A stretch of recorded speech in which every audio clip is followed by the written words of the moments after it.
Hello everyone, welcome back to learn code supported by Newton school. So अभी की इस data structures and algorithm playlist में हम सीख रहे हैं रिकर्शन और डायनेमिक प्रोग्रामिंग के बारे में। And from few of the last videos हमने देखा था कि डायनेमिक प्रोग्रामिंग के क्वेश्चंस को कैसे समझते हैं, कैसे ये देखें कि किस क्वेश्चन में डायनेमिक प्रोग्रामिंग अप्लाई होगा। हम उसके लिए सबसे पहले रिकर्जन ट्री बनाते हैं basically, and then we figure out few of the characteristic of dynamic programming, for example optimal substructure property and overlapping सब प्रॉब्लम्स।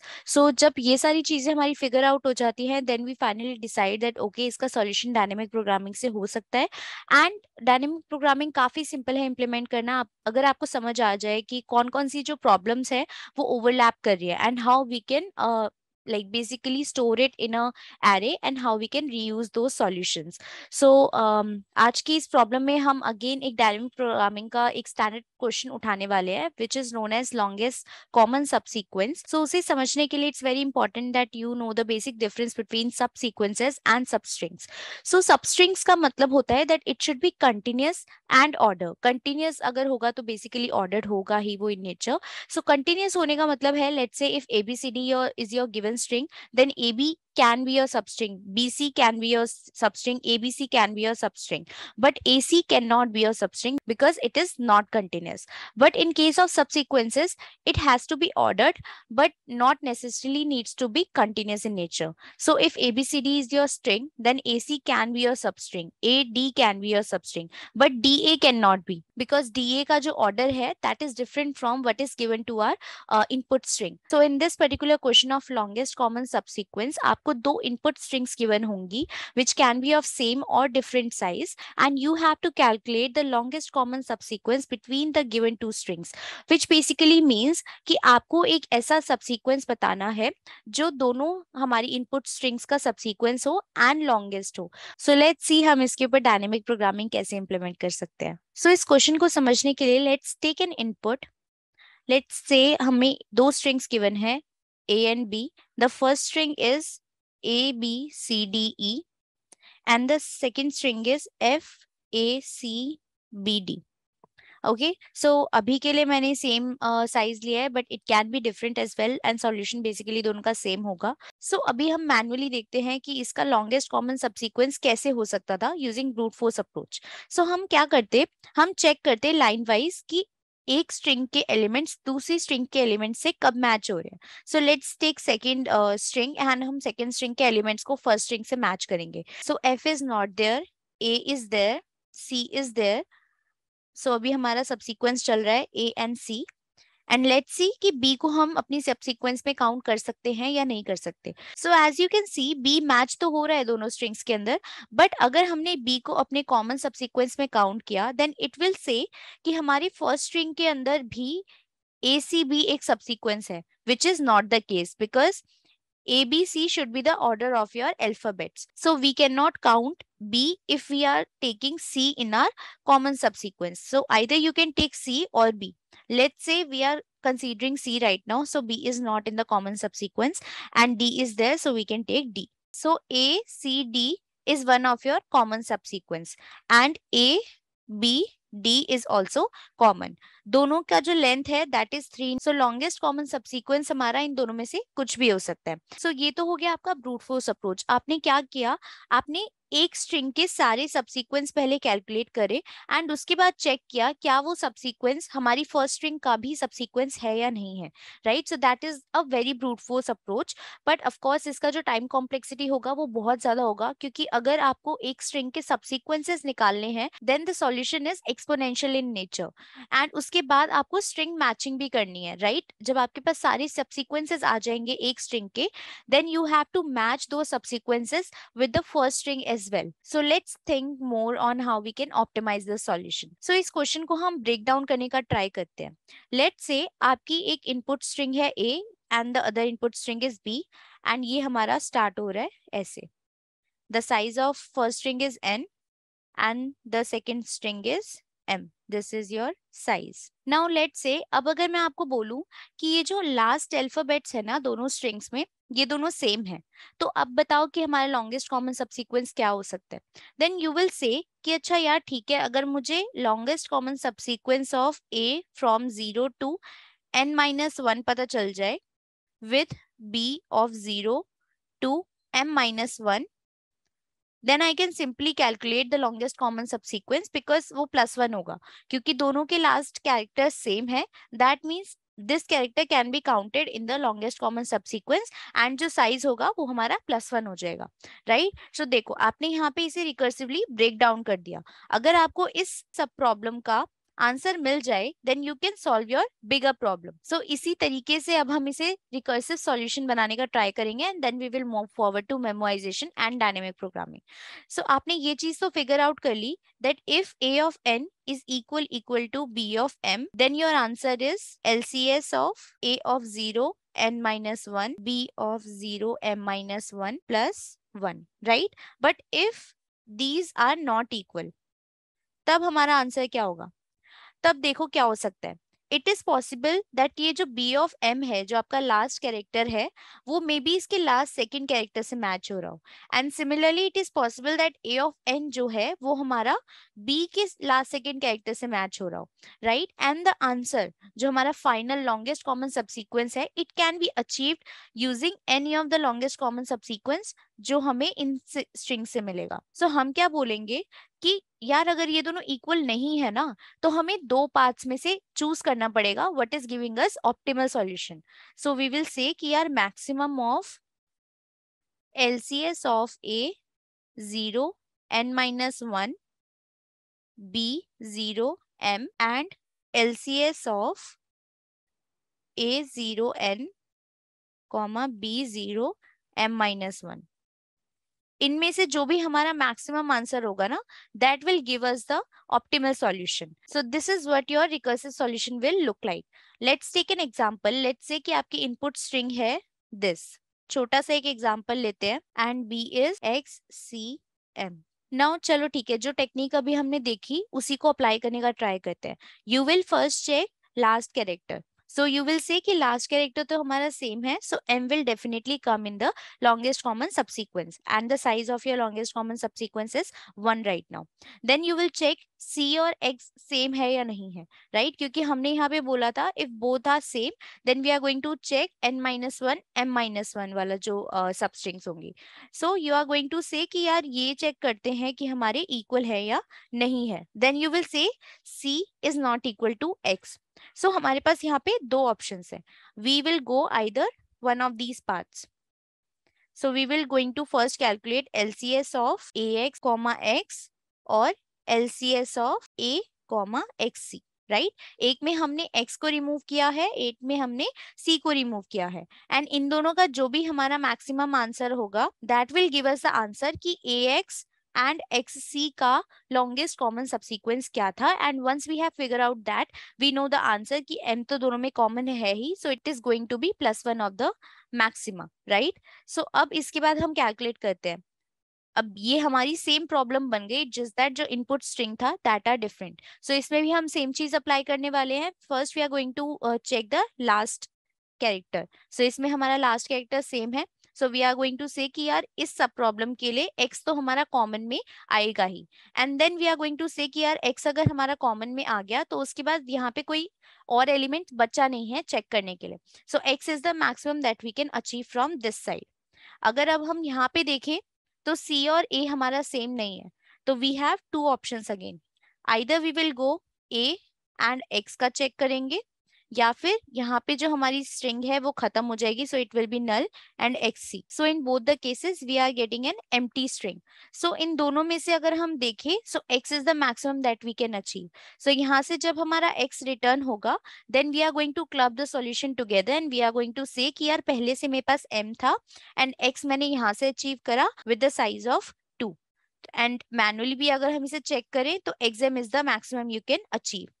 राइट. तो सबस्ट्रिंग का मतलब ये नहीं होता कि आपके जो एलिमेंट्स हैं वो कंटिन्यूअस होने चाहिए. सो सिमिलरली जैसा हम यहाँ पे देख रहे हैं elements are not continuous but if it is coming in order in the string then it is a subsequent. So ये तो हो गया रिकर्शन का तरीका. लेट्स सी हम इसका रिकर्सिव कोड कैसे लिख सकते हैं. It will be very simple. जो चीज हमने यहाँ पे लिखी है we are just going to code it. So it is going to return in which is the size of your longest common subsequence. You can modify the solution to get the exact string as well. So longest common substring, let's take an input of the two string A and string B and let's say if the size of your string A is 0 or size of your B string is 0, that means दोनों में से कोई एक भी string अगर खाली हो चुके हैं, हम उस string को पूरा explore कर चुके हैं, then you have to return 0 from here, right? Because उसके बाद कोई भी कॉमन सबसीक्वेंस नहीं होगा आपके दोनों स्ट्रिंग्स के बीच में. अगर एक स्ट्रिंग एम्प्टी है एंड एक स्ट्रिंग के पास कुछ एलिमेंट्स बचे हैं, then there is no common element between them,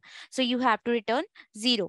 So that is your base condition. So recursion में हमेशा हमें base condition लिखनी होती है to stop your recursive calls, right? ये हमने पहले recursion की वीडियो में देखा हुआ है how to actually calculate your base conditions. So base condition is basically जहाँ जिस पोजीशन के बाद आप और रिकर्सिव कॉल्स नहीं कर सकते. नाउ एक काम करते हैं, हम अपने ए और बी स्ट्रिंग के जो साइजेस हैं उन्हें एक जगह स्टोर करके रख लेते हैं सो दैट हमें बार बार साइज को कॉल ना करना पड़े. int m is equal to b dot size. Now अब हम चेक करते हैं नेक्स्ट कंडीशन. सो हमने देखा था अगर हमारे लास्ट एलिमेंट सेम हुए which is this in this case m minus 1, then you are going to return 1 plus LCS of a dot sub str from 0 to with the length of n minus 1 with b dot sub str 0 comma m minus 1. So basically आप अपने last वाले element को remove करके जो भी substring बनेगी उसमें +1 add करके रिटर्न कर दोगे. So that is the case अगर आपके लास्ट एलिमेंट सेम है.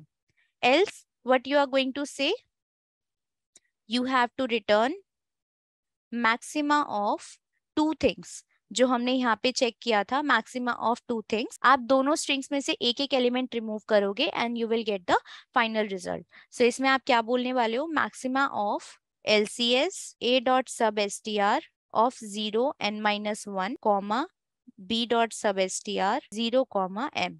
सो यहाँ पे आपने a में से एक एलिमेंट रिमूव किया एंड सिमिलरली आपको B में से एक बार एक एलिमेंट रिमूव करना है. So this is going to be your recursive solution. Now if you see recursive solution में आप जब इसका ट्री बनाओगे so you will get some overlapping problems. उसका भी हम एक एग्जांपल देखते हैं. Let's say if this is your input strings, so सबसे पहले आप LCS इन दो स्ट्रिंग्स का करने वाले हो, right? Then you are going to say क्या लास्ट एलिमेंट्स इन दोनों के सेम नहीं है, तो I have two ways to go. सबसे पहले मैं यहाँ पे LCS कवर करूंगा AXY कॉमा AYZX का, और I will see LCX of AXYT comma AYZ. आप अगेन अब यहाँ पे चेक करोगे कि लास्ट एलिमेंट्स तो सेम नहीं है, so you have two ways. You will say LCS of AX comma AYZX और LCS of AXY comma AYZX, right? यहाँ पे भी आप सेम चीज चेक करोगे, लास्ट एलिमेंट सेम नहीं है, so you have two ways. LCS of AXY comma AYZ और LCS of AXYT comma AYZ. So here if you see, ये जो दो ब्रांचेस हैं ये बिल्कुल सेम है, राइट? इनका जो स्टेट है दे आर एग्जैक्टली सेम. सो अगर आप इन्हें ऐसे ही मूव करते रहोगे सो it will increase the time complexity of your solution. So instead of calculating it again, आप क्या कर सकते हो, मेमोराइजेशन अप्लाई कर सकते हो इन योर रिकर्सिव सॉल्यूशन. सो यहाँ पे आप जस्ट क्या करोगे, before going through this part you are just going to check if the solution is already calculated or not. and जो आपकी calculated solution है उन्हें आप एक array में store कर सकते हो. सो ये तो हो गया आपका मेमोराइजेशन. अब आते हैं अपने डायनेमिक प्रोग्रामिंग सॉल्यूशन पे. यहाँ पे अगर हमने एक टेबल बनाया of size n, m, let's say this is your table with size n, m, and let's say हमने इसे ऐसे फिल किया है. So this is your first string and this is your second string. And ये dynamic programming का array हम इसे कैसे रीड करने वाले हैं. For example if we are at this cell, then it means considering these elements from your first string and these elements from your second string, what is the maximum length of your common subsequence that you can achieve. So basically यहाँ पे जैसे जैसे आप नीचे move करोगे it is going to increase the number of characters from one string, and if you are going to the right direction then it is again going to increase the number of characters that you are taking from your first string. So first row and column को हमने kind of not applied mark किया हुआ है, which basically says if we are taking 0 elements from our second string and complete element from our first strings, what could be the maximum length of your common subsequence that you can achieve? And the answer is 0, right? क्योंकि अगर एक भी हमारी string 0 हुई, that you cannot achieve any common subsequence. Similarly, अगर आपकी first string में से आप 0 एलिमेंट्स पिक कर रहे हो and you are picking all the elements from your second string, then again the answer is going to be 0 only. Now let's see how we are going to fill this particular cell. So it is saying अगर आपने ये string लिया and यहाँ से ये वाला element लिया, what is the maximum that you can achieve? So आप क्या चेक करोगे? आप चेक करोगे, let's say this is your I index and this is your J index. Then you are basically going to check if A of I is equal to B of J, जैसे हमने अपना recursion में check किया था. And if true, then आपको check करना है कि फर्स्ट स्ट्रिंग में से एक एलिमेंट रिड्यूस करने के बाद एंड सेकंड स्ट्रिंग में से एक एलिमेंट रिड्यूस करने के बाद what is the maximum length of your common subsequence that you have achieved before. So आप क्या चेक करने वाले हो कि यार ठीक है, ये दोनों तो मेरे सेम है, that means you are going to add 1 in the result of your previous solution. And क्योंकि यहाँ पे आपको दोनों में से एक एक एलिमेंट रिड्यूस करना है, then you are going to see the diagonal result, which is saying 0 in this case. So you will say कि the maximum that you can achieve is 1. अब हम देखते हैं हम इसे आगे कैसे फिल कर सकते हैं. So if you are taking 2 elements from your first string and only 1 element in your second string, basically this part, then what is the maximum that you can achieve? Again आप check करोगे इनके जो end characters है वो same है या नहीं है. So in this case both these characters are not same. Then you are going to say कि अच्छा ठीक है, अगर मैं अपनी फर्स्ट वाली स्ट्रिंग में से एक एलिमेंट रिड्यूस करूं एंड फर्स्ट स्ट्रिंग में से एक एलिमेंट रिड्यूस करने का मतलब you are going in the left direction, right? Because left का जाने का मतलब है आप यहाँ से एक एलिमेंट रिड्यूस कर रहे हो एंड अप जाने का मतलब है आप यहाँ से एक एलिमेंट रिड्यूस कर रहे हो. So you have to just basically say इन दोनों का मैक्सिमम क्या है, and the maximum here is 1. So basically यहाँ पे आपके पास दो ही operations है. If the elements are same, you are just going to add 1 in the diagonal, and if both the elements are not same, then you have to put the result of maximum of your both the cells which are sharing common edges. So यहाँ पे in this case it is 1, again in this case it's 1, again in this case it's 1. So similarly आपको ऐसे ही सारा fill करना है. यहाँ पे आप y को check करोगे, it is not same, again x और y सेम नहीं है, मैक्सिमम इज 1. अब c, यहाँ पे हमारा y and y is common, right? So that means हमारा 1 तो आएगा ही कॉमन सबसीक्वेंस में. Now we have to check the diagonal part. It says 1 and ये 1 कहाँ से आए? Because a was common before. So now our maximum result is going to be 2 because we are doing 1 plus addition of diagonal. Then यहाँ पे हम a और y same नहीं है तो मैक्सिमम इज 2.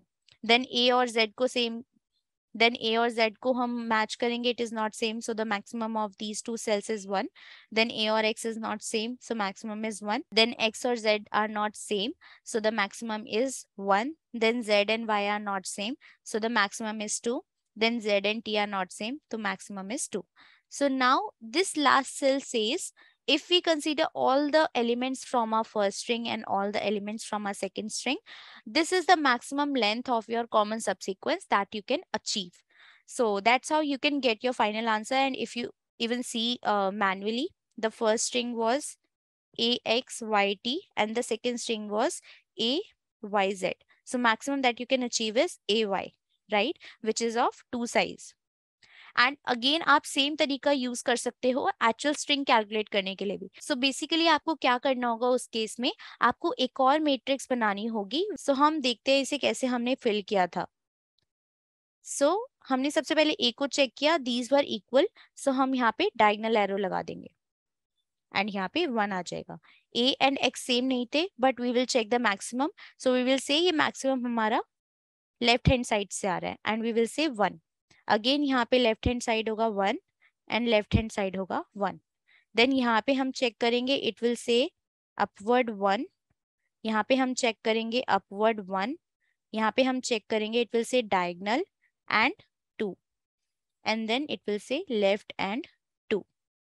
सो अगेन यहाँ पे हम z को a के साथ मैच करेंगे, these are not equal, so we will say upward 1, upward 1, upward 2, upward 2. Now we will check ये जो सेल है ये हमने कैसे अचीव करा. So we will go in the direction, and जहाँ पे भी डायगोनल डायरेक्शन है that action is actually reflecting कि हमारे जो एलिमेंट्स है वो मैच हुए हैं. So we are just going to check ये 2 हमने कहाँ से अचीव करा. सो हम सबसे पहले ऊपर गए, देन उसके बाद लेफ्ट गए, देन उसके बाद डायगोनल गए. सो जैसे ही हम डायगोनल गए वी कैन से कि इस स्टेप पर हमारे ये एलिमेंट्स मैच हुए होंगे. नाउ अगेन हम लेफ्ट गए, देन अगेन हम डायगोनल गए. That means A is matching.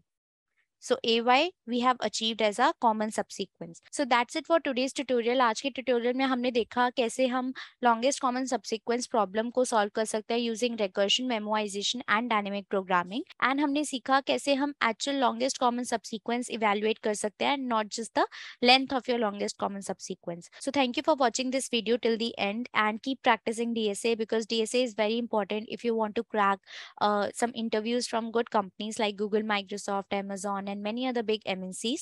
You have to keep practicing DSA, and it's equally important to have a good command on development as well. And for that, you can enroll in the full stack web development course provided by Newton School. You can enroll in the course without giving any upfront fees, and you will get live classes, assignments, projects, mentorship from experts, and many other things. So click on the link and enroll in the course, and see you in the next video.